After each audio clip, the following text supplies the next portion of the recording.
तो बिटकॉइन यहां पर पंप कर रहा है बहुत जबरदस्त तरीके से 30,000 की रेंज में। एक स्ट्रॉन्ग डेली कैंडल के साथ बिटकॉइन इस टाइम मौजूद है और बिटकॉइन के इस पंप के साथ आप सबकी धड़कनें भी पंप कर रही हैं। और यहां पर सबका सोचना इस टाइम ये होगा कि क्या बिटकॉइन इस बार अपना ये स्ट्रॉन्ग बैरियर जहां पर 3 दफा ये नहीं तोड़ पाया, इस बार तोड़ पाएगा या नहीं तोड़ पाएगा। तो इसी को डिस्कस करेंगे दोस्तों इस वीडियो में। और यहाँ पर ये भी डिस्कस करेंगे कि यहाँ पर आपको क्या करना चाहिए कि यहाँ पर इस वक्त बिटकॉइन जिस तरीके से पंप कर रहा है, जो पॉजिटिविटी दिखाई दे रही है, इसके अंदर हमें क्या एंट्री ले लेनी चाहिए या फिर हमें भी वेट करना चाहिए। बड़े इंपॉर्टेंट सवाल है आपके, तो इंशाल्लाह ट्राई करेंगे कि बड़े तफसील के साथ आपके सवाल का जवाब दिया जाए, ताकि इस वीडियो को देखने के बाद आपके जहन में किसी भी किस्म की कंफ्यूजन ना रहे।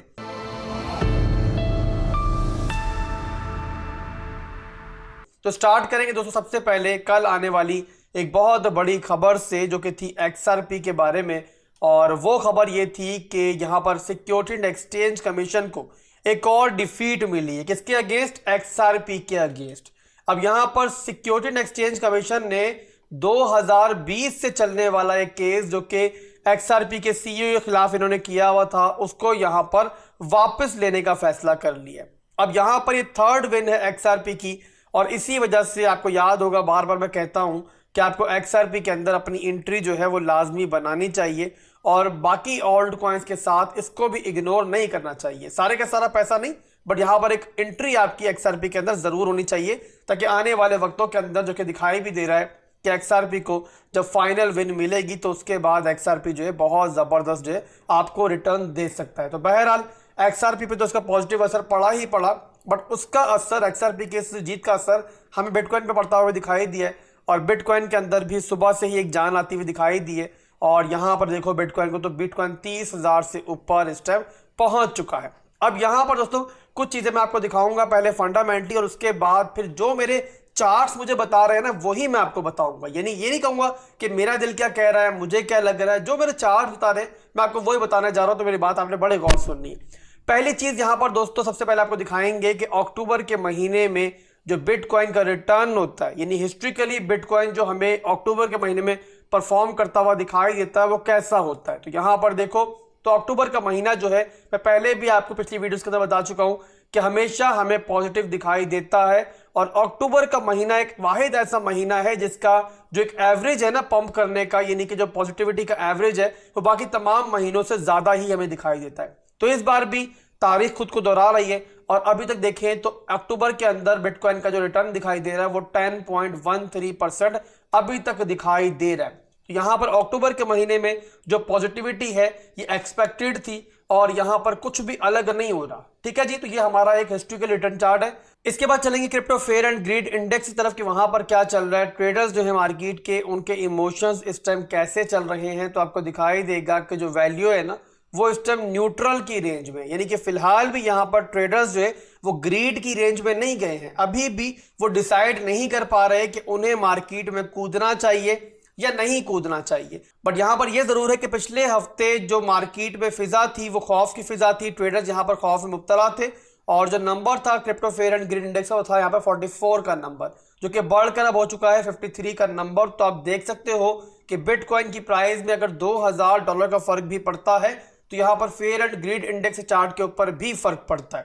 और इससे हमें क्या दिखाई देता है कि जो हमारे रिटेल ट्रेडर्स हैं उनके अंदर हर पंप के साथ जो है ना वो ग्रीड बढ़ती जाती है। और मैं कई दफा बता चुका हूं कि जो हमारा फेयर एंड ग्रीड इंडेक्स है ना, जब भी आपको ये ग्रीड की वैल्यू के नजदीक जाता हुआ दिखाई दे या फिर ग्रीड में दाखिल हो जाए तो वहां पर आपको बहुत ज्यादा विजिलेंट हो जाना चाहिए। नॉर्मली मार्केट मेकर्स की ट्राई क्या होती है कि रेजिस्टेंस जोन के अंदर वो ज्यादा से ज्यादा ग्रीड फैलाएं और उसी के बाद फिर जो एक्चुअल मूव है वो लेकर आए, और वहीं पर फिर रिटेल ट्रेडर्स जो है बुरी तरीके से लिक्विडेट होते हैं और इस तरीके से मार्केट मेकर्स जो है पैसा बनाते हैं। अभी तक भी आपने मेरी बातों को सुन के कोई भी राय कायम नहीं करनी है। मैं भी आगे चल के आपको बताने जा रहा हूं कि यहां पर मार्केट में चार्ट के ऊपर क्या दिखाई दे रहा है और उसके बाद आपको यहां पर क्या करना चाहिए। इसके बाद चलेंगे दोस्तों फाइनली अपने बिटकॉइन के चार्ट के ऊपर, और वहां पर आपको बताते हैं कि हमारे चार्ट्स हमें इस टाइम करंट सिचुएशन मार्केट की क्या दिखाई दे रहे हैं। सबसे पहले तो मेरी कम्युनिटी के वो तमाम लोग, चाहे वो लोग जो 15,000 से बॉटम से मेरे कहने पर एसआईपी कर रहे थे, या फिर जो लोग मेरे साथ नए नए जुड़े थे और मेरे कहने पर उन्होंने पिछले दिनों में अपनी एसआईपी स्टार्ट की है, उन सबको मैं कहूंगा कि अपनी तमाम वो एसआईपी एंट्रीज जो आप लोगों ने मिड टर्म और लॉन्ग टर्म के लिए ली हैं उन्हें मत छेड़ो। चाहे बिटकॉइन यहां से रिजेक्ट भी हो जाए, नीचे भी चला जाए, आप लोगों ने परेशान नहीं होना है। बस जो पोर्टफोलियो आपका बचा हुआ है उससे आप लोगों ने अपनी एंट्रीज को एवरेज आउट करना है। जो भी हमारी मिड टर्म और लॉन्ग टर्म की होल्डिंग है हमने उसको नहीं छोड़ना और यहाँ पे छोटे मोटे प्रॉफिट को देखकर लालच में नहीं आना। तो बिटकॉइन का डेली टाइम फ्रेम का चार्ट मेरे पास ओपन है और करंट जो रिजेक्शन है हमारी बेयर रन की 30,000 के लेवल से, ये मैं आपको पहले भी दिखा चुका हूं, बट इससे पीछे लेके जाता हूं आपको और प्रीवियस हिस्ट्री में दिखाता हूं कि जब बुल रन चल रहा था तब भी हमारी जो ये 30,000 की रेंज थी ना, ये बहुत इंपॉर्टेंट थी। और आपको इससे अंदाजा होगा कि जो एनालिस्ट है मार्केट के बड़े बड़े और जो मार्केट को समझते हैं उनके लिए 30,000 की जो रेंज है वो आखिर इतनी इंपॉर्टेंट क्यों है। तो यहां पर दोस्तों ये हमारी रेजिस्टेंस है जो कि अभी मैंने बनाई हुई है, इसको मैं खींच से पीछे लेके जा रहा हूं। तो ये आपको अंदाजा होगा कि जब बुल रन चल रहा था ना, तो ये सपोर्ट दोस्तों तब भी बहुत ज्यादा अहमियत का हामिल थी। और यहां पर आप देखो तो हर बार बिटकॉइन इसी सपोर्ट को बुनियाद बनाता था। और जब फर्स्ट टाइम हमारा बुल रन स्टार्ट हुआ था ना, 30,000 की रेंज जब बिटकॉइन ने फर्स्ट टाइम तोड़ी थी, तब भी इसको सपोर्ट बनाकर बिटकॉइन ऊपर पंप हुआ था। और उसके बाद बिटकॉइन ने फिर यहां पर जो टॉप बनाया था वो बनाया था 65,000 के लगभग। उसके बाद बिटकॉइन दोबारा डंप हुआ था, नीचे आया था और तब भी उसने इसी सपोर्ट को कई दफा के, ये डेली टाइम फ्रेम का चार्ट है, याद रखो कि एक कैंडल एक दिन की, देखो यहां पर कितनी दफा बिटकॉइन ने इस सपोर्ट को रिटेस्ट किया है, रिटेस्ट करता रहा, नहीं तोड़ पाया। और फिर उसके बाद एक तगड़ा बाउंस दोबारा ऊपर की तरफ लिया और इस दफा फिर हमें एक नया टॉप मिला था 69,000 का। तो बुल रन के अंदर भी जो हमारी अभी रेजिस्टेंस है ये बहुत स्ट्रॉन्ग सपोर्ट का काम कर रही थी। और आप लोग जानते हो कि जितनी स्ट्रॉन्ग सपोर्ट होती है वो टूटने के बाद फिर उतनी स्ट्रॉन्ग रेजिस्टेंस बन जाती है टेक्निकली। इसी रीजन की वजह से देखो अब यहाँ पर तो बिटकॉइन ने जब पहली बार यहाँ पर अपनी सपोर्ट तोड़ी थी, ये वाली 30,000 वाली, तो उसके बाद फिर डेली के अंदर दोबारा इसने कई दफा रिटेस्ट किया इस रेंज को, जो कि टेक्निकली होता है। और यहाँ पे डेली कैंडल के अंदर देखो कितनी दफा यहाँ पे रिटेस्ट हुआ और उसके बाद फिर क्या हुआ आप सबको पता है कि बिटकॉइन ने यहाँ से रिजेक्शन ली तगड़ी, और तगड़ी रिजेक्शन लेने के बाद बिटकॉइन फिर इवन हमारा 15,000 तक भी गया था। तो बताने का दोस्तों मकसद आपको ये है, जब भी बिटकॉइन यहाँ पर पहुंचेगा तो आपको यहाँ पर एक टग ऑफ वॉर जो है बेयर्स के अंदर और बुल्स के अंदर हमेशा दिखाई देगी। और इस टग ऑफ वॉर के अंदर पिस्ता कौन है? वो पिस्ते हैं रिटेल ट्रेडर्स। मार्केट मेकर्स के अंदर बेयर्स हो या बुल्स हो, एट द एंड वो अपना पैसा बना लेते हैं और यहाँ पे रिटेल ट्रेडर्स जो होते हैं ना वो यहाँ पर देखते रह जाते हैं। तो यहाँ पर हमें बहुत ज्यादा अकल इस्तेमाल करनी है, बहुत ज्यादा विजिलेंट रहना है और जज्बात को ना बिल्कुल साइड पे रख देना है। इसके बाद देखिए चलूंगा आपको वीकली टाइम फ्रेम के ऊपर, वहां पर आपको जल्दी से ट्रेंड दिखाऊंगा मार्केट का, फिर हम आपको फाइनल वर्डिक्ट भी देंगे अपना। तो ये हमारा वीकली का चार्ट ओपन है। जब बॉटम से बिटकॉइन पंप करना स्टार्ट हुआ था ना, तो उसके बाद नॉन स्टॉप पंप हुआ था ब्रेकआउट के बाद, और उसके बाद मुसलसल वीकली के ऊपर जो है हमारा हायर हाइज हायर लोज बन रहे थे। यहां पर आप देखो तो ये हायर हाई बना, फिर हायर लो बना, फिर बिटकॉइन ऊपर दोबारा गया और जब फर्स्ट टाइम अपने 30,000 के लेवल पे पहुंचा तो यहां इसने बनाया अपना पहला हाई। उसके बाद दोस्तों बिटकॉइन यहां से डंप हुआ, डंप होके इसने हायर लो बनाया और हायर लो बनाया जो हमारा वो बनाया 25,928 की रेंज में। इसके बाद दोबारा बिटकॉइन ने यहां से पंप किया और पंप होकर दोबारा एक नया हाई बनाया। जब नया हाई मिला तो उसी के साथ जो हमारा हायर लो था ना वो बन गया हमारा स्ट्रॉन्ग लो का एरिया। स्ट्रॉन्ग लो का मतलब दोस्तों ये होता है कि बिटकॉइन अगर ट्रेंड को कंटिन्यू रखना चाह रहा है, यानी कि एक लो बनाने के बाद अगर दोबारा एक नया हाई इसने बनाना है तो इसको इस लो को बनाते हुए जो है ना अपने प्रीवियस स्ट्रॉन्ग लो से ऊपर ही रहना है। अगर उसके नीचे क्लोजिंग हो जाएगी तो इसका मतलब कि जो बिटकॉइन का अप ट्रेंड चल रहा है वो यहां पर टूट जाएगा और उसके बाद जो हमारा पंप भी होगा तो वो हमारा एक लोअर हाई का मूव होगा और एक्सपेक्ट यही किया जाएगा कि उसके बाद बिटकॉइन नीचे की तरफ मूव करेगा। टेक्निकली बात करो, ठीक है। अब यहां पर दोस्तों आप देखो ना तो आपको दिखाई देगा कि बिटकॉइन जब अपना स्ट्रॉन्ग लो को रिटेस्ट करने नीचे आया ना तो उस टाइम इसने अपनी वीकली क्लोजिंग जो है ना वो उस स्ट्रॉन्ग लो के नीचे कर दी। आपको याद होगा मैंने तब आपको बताया था कि जो हमारी वीकली क्लोजिंग है वो बड़ी बेरिश हुई है और हमारे प्रीवियस स्ट्रॉन्ग लो से नीचे हो गई है। इसका नुकसान वही हुआ जो होना था, यानी कि हमारा ट्रेंड जो है जो कि पहले अप ट्रेंड की तरफ था वो टूट गया। अब यहां पर दोस्तों बिटकॉइन जब तक अपने स्ट्रॉन्ग हाई से नीचे है, और स्ट्रॉन्ग हाई कौन सा है? वो एरिया है जहां पर हमारी प्रीवियसली बॉडी क्लोज हुई थी। बॉडी क्लोज कहां पर हुई थी? वो हुई थी हमारी 30,634 पे क्लोज हुई थी। तो वीकली क्लोजिंग दोस्तों जब तक हमारी इसके ऊपर नहीं हो जाती, इसका मतलब कि हमारा जो ट्रेंड है वो बेरिश है। और एक्सपेक्ट यही किया जाएगा टेक्निकली कि बिटकॉइन यहां से नीचे ही जाएगा। तो ओवरऑल दोस्तों टेक्निकली यहां पर वीकली टाइम फ्रेम के ऊपर हमारा ट्रेंड बेरिश है और बिटकॉइन के नीचे जाने के चांसेस यहां से ज्यादा है, आपको समझ में आ गई होगी। अब यहां पर आपका सवाल ये होगा कि आसिफ भाई क्या जरा भी चांस नहीं है कि बिटकॉइन अपना स्ट्रॉन्ग हाई जो है इस दफा तोड़ डाले और उसके बाद फिर इस रेजिस्टेंस को भी तोड़ डाले? क्या ऐसा पॉसिबल नहीं है? ऐसा तो पॉसिबल नहीं कि कभी ना टूटे ये रेंज और हमेशा बिटकॉइन यहीं से रेजिस्ट करता रहे। जाहिर है जब बिटकॉइन ने ऊपर जाके अपना एक नया टॉप बनाना है, जो कि इंशाल्लाह बनाएगा बिटकॉइन, तब भी रेंज टूटेगी तो ही बनाएगा ना। तो ये बात आप जहन से निकाल दो कि ये रेंज कभी नहीं टूटेगी। बट यहाँ पर ये मुद्दा है ही नहीं कि यहाँ पर क्या पॉसिबल है क्या पॉसिबल नहीं है। हमें यहाँ पे तुक्के नहीं मारने, तुक्के मारना किसका काम है? जुआरियों का काम है। हम यहाँ पे जुआ खेलने तो नहीं बैठे हुए ना।